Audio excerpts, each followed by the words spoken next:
Namaskar and welcome to Sunset Television. I am Vishal Dahiya and you're watching our special show Perspective, where we bring you a detailed analysis of key national and international issues. Today we're going to talk about Afghanistan, the situation there and the road ahead. In this episode, we will discuss and analyze all aspects of Afghan situation. And for more on this, we're joined by a distinguished panel. Let me first introduce them to you. Beginning with, we have with us Retired Major General Dr.Sreeram Chaulia. He is Director with the India Foundation. We're also joined by two more guests. Former Ambassador Prabhu Dayal is joining us, and also Dr.Sreeram Chaulia, Foreign Affairs expert.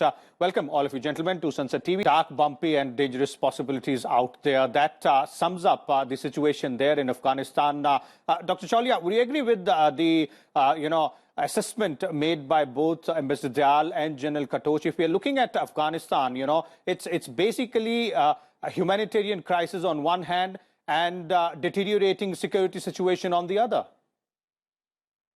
It's the only saving grace I will add here is that the war has stopped. I mean, you remember for the last 20 years there was incessant insurgency and counterinsurgency. At least that has stopped. I mean, the guns have fallen silent in a lot of the countryside. But there are a lot of suicide bombings taking place as well. The factional rivalries within the regime is something which eventually is ending up killing people there. Yeah, but definitely the scale of violence that we had seen during the war, I mean, that now we cannot call this a post-war, but definitely it's not a post-conflict.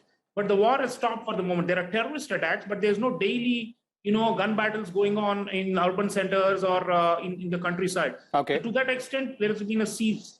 The ceasefire that we were all hoping, which would be on the basis of equal power sharing, unfortunately, it's gone the other way, where Taliban have taken over, and there is no organized resistance in the armed form to Taliban.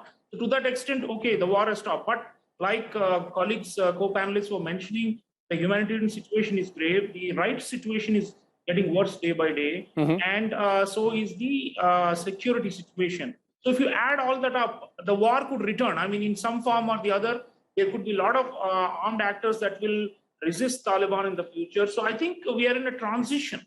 This is a kind of a transition from that the U.S. occupation phase, 20 years, to a kind of a post-American situation. The U.S. is more or less withdrawing. They have some levers, but overall, if you see even the Moscow format, the U.S. was not present. The Europeans were not present. So increasingly, it has fallen onto the responsibility to try and shore up this country, try to prevent the exodus of mass refugees or of drugs and terrorism, and all these now falls on the regional players. So to that extent, I think we are all cognizant of our responsibilities. That's why we were present, even though Taliban was present, and we had a presence there. We engaged with them at the joint secretary level, not much higher.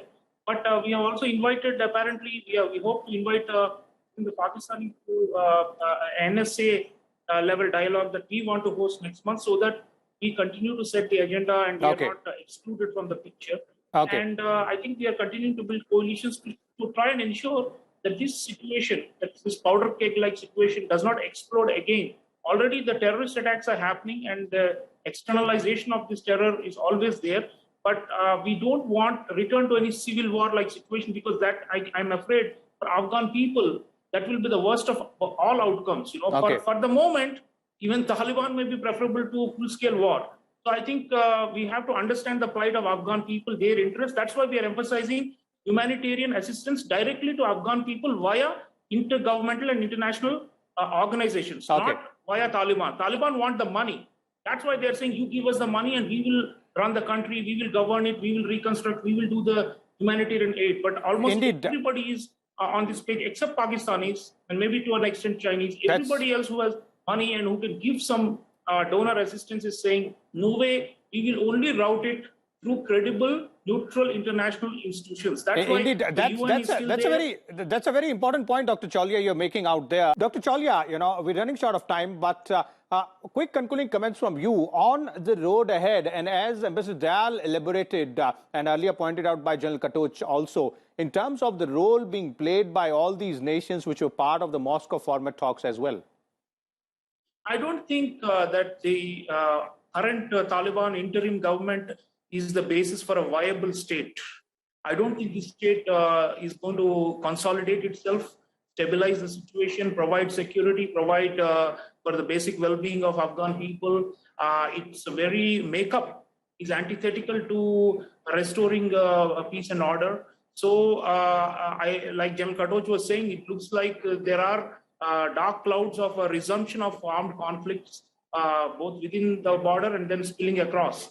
And in fact, as you know, in Pakistan also, the Pakistani Taliban have been on the prowl, and Imran Khan government has offered them lots of concessions to try and stop their insurgency.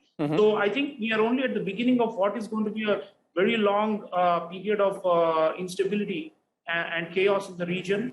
And I think a time may come when there may have to be a reinsertion of international presence inside Afghanistan, even armed presence. What form it will take, nobody can foresee right now. But this state is weak.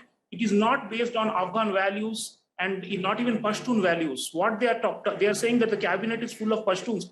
They don't even represent all the Pashtuns of Afghanistan. It's only one certain, smaller clan within the Pashtun community, which is a broader ethnic group. So there's a lot of discontent. Many people feeling left out. Fear. People are repressed.